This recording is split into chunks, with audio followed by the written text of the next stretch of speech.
Halo teman-teman semuanya, perkenalkan nama saya Sri. Ini merupakan konten pertama saya.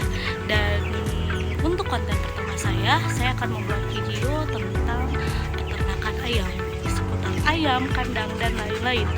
Semoga bermanfaat dan enjoy.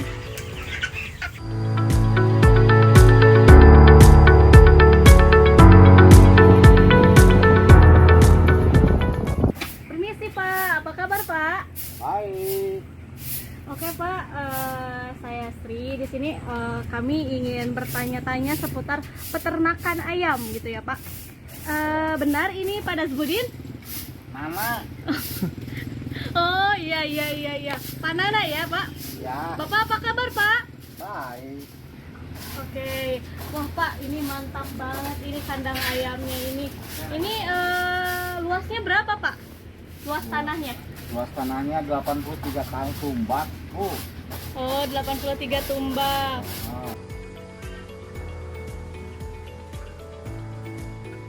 Oh, ini jenis kandangnya ini apa? Apakah ini masuk ke tradisional atau ke modern, Pak? Ini udah di-upgrade. Tadinya tradisional, sekarang menjadi semi closed house lah. Katanya semi closed house namanya. Oh, semi closed house. Ya, 2 tahunan lah semi closed house. Jadi Oke. selama 9 tahun masih tradisional. 9 tahun tradisional. 2 tahun di jalan itu semi closed house. Oh, iya. Terus Bapak pernah mengalami kerugian nggak selama menjadi seorang peternak ayam? Udah 2 kali pada saat kandangnya masih tradisional, itu 2 kali rugi. Selama 9 tahun itu yang 9 kali 7 63 periode, yang ruginya 2 periode. Jadi 61 periode menguntungkan, 2 periode rugi. Terus kenapa itu ruginya itu kenapa Pak? Dari faktor alam juga faktor sarana produksi peternakannya, sakronaknya juga nggak bagus, kondisi lingkungannya terutama suhu alam itu tidak mendukung. Terus kalau berapa banyak ayam yang mati saat Bapak rugi? Biasanya itu errornya itu berapa? Bukan banyak yang mati, tapi ayamnya nggak besar. Oh. Pakannya banyak, tapi ayamnya nggak gede-gede gitu. Kalau kematian wajar-wajar saja. Oh, berarti itu dari DOC-nya ya Pak ya? Dari DOC, dari lingkungan, terutama dari DOC dan lingkungan. Kalau pakan standar biasanya yang bisa berubah itu DOC-nya. Lalu kemudian pada tahun berapa kejadian itu terjadi? Pada tahun 2017, bukan 2015. Oh, kalau untuk tahun sekarang gimana Pak? Tahun sekarang relatif bagus. Relatif bagus. Setelah dilakukan perubahan kandang dari tradisional ke semi closed house, ada rubah. Jadi kita itu indeks prestasinya itu di atas, bahkan mungkin rata-rata di hampir 400, bahkan lebih dari 400. Yang kurang dari 400 itu 2 periode.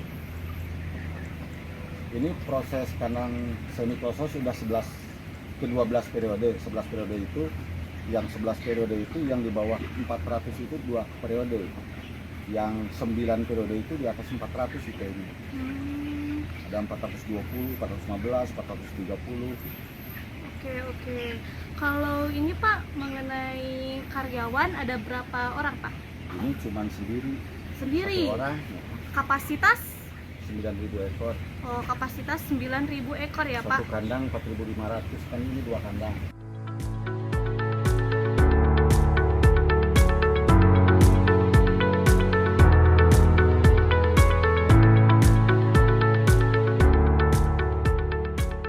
Proses ini keuntungan paling besar itu di kisaran berapa Pak? Keuntungan bersihnya itu di 6.000. Di 6.000. 6 kali 9 50 juta, 54 jutaan lah. bersih itu. Itu bersihnya Mm-mm. paling jelek. Paling lebih kecil yang awal itu karena belum ngerti ya. Ya, Awal cuman 2000 lah 2000. per ekor. 2000. Apa saja sih yang perlu diperhatikan dalam memelihara ayam? Banyak faktornya itu, dari sisi infrastruktur kandang, misalnya kandang harus sesuai dengan standar. Terus kalau semi closed ini kan tertutup, jadi jangan sampai ada udara masuk selain yang berasal dari inlet. Satu sana masalah kandang udara. Terus inletnya ya kita masih pakai inlet tradisional, cell deck ya, tidak pakai yang modern, masih pakai paranet. Terus di sana di belakang kita pakai penyedot, mesin penyedot, exhaust fan, mesin penyedot satu lantai tiga buah, kapasitas 36 inci. Jadi kalau dua kandang ini satu lantainya 3 kali 4, jadi 12 mesin dengan daya yang dipakai itu 500 wattan. Terus apa sih fungsi kolam? Saya lihat ada kolam di ujung sana, ada kolam, terus di sini juga ada kolam. Apa sih, untuk apa sih sebenarnya Pak? Apakah untuk memanfaatkan lahan atau apa ya Pak? Ya memanfaatkan lahan juga kita nanam ikan gitu, ada lele, ada bawal. Fungsinya kalau ada ikan mati dibakar, dikasihkan ke kolam. Oh, jadi hemat juga ya Pak?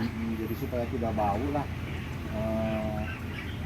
tidak bau bangkai gitu, kita proses dulu, bakar, kita kasih juga untuk menambah penghasilan sedikit lah lumayan. Oh iya, itu sangat inspiratif sekali, karena saya lihat di setiap orang yang peternakan ayam pasti suka ada kolam ikan seperti itu. Mungkin ya sama kali, untuk memanfaatkan lahan dan juga untuk memberi tambahan pendapatan juga, seperti itu. Pada saat apa Bapak memberi obat atau vitamin? Kan kadang ayam juga pasti ada vitamin juga kan ya Pak ya? Ada.